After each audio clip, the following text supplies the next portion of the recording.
Ada komunikasi yang berbeda dengan orang yang berbeda. Orang-orang bilang tuh gini, terhadap orang-orang tertentu kamu harus menyampaikan dengan cara-cara tertentu juga. Kalau kita misalnya ditanya di kalangan kita sendiri misalnya, agama apa yang terbaik, tentu saja kita jawab agama kita. Nggak mungkin dong kita jawab agama yang lain.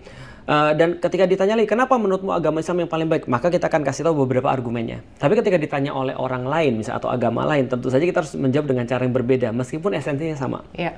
Karena bagaimanapun juga, secara etika ada beberapa hal yang nggak bisa disampaikan secara langsung, secara etika. Jadi ada pernah pakar komunikasi itu bilang gini, ada banyak perkara-perkara, perkataan-perkataan yang benar itu menjadi problematis ketika disampaikan pada momen yang salah. Makanya kan sebenarnya kan momen itu kan sangat penting ya ketika kita menyampaikan segala sesuatu. Misalnya contoh kayak gini lah, Islam dari dulu sudah bahas berdasarkan daripada satu hadis tentang mental illness misalnya.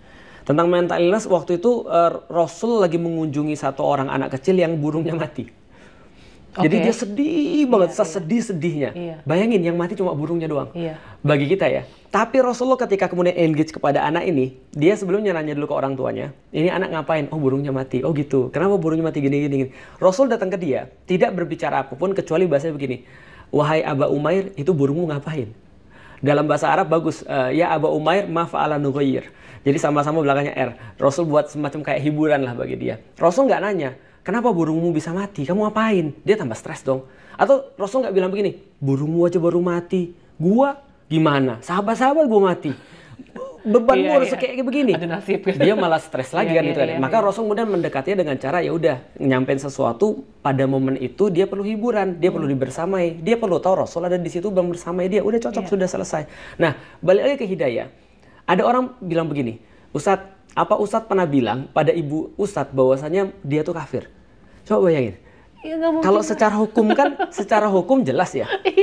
Secara hukum kan kita udah tahu ya. Tapi sebagai seorang anak sangat tidak etis ketika kita bilang seperti itu.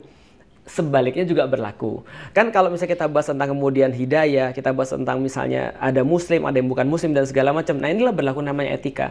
Makanya aku juga nggak terlalu suka sih. Ya sama kayak kita misalnya kayak misalnya contoh ya, aku juga sering didoain begitu kan ya sama keluargaku, teman-temanku yang masih beragama misalnya yang bukan Islam kan itu. Semoga kamu kembali misalnya.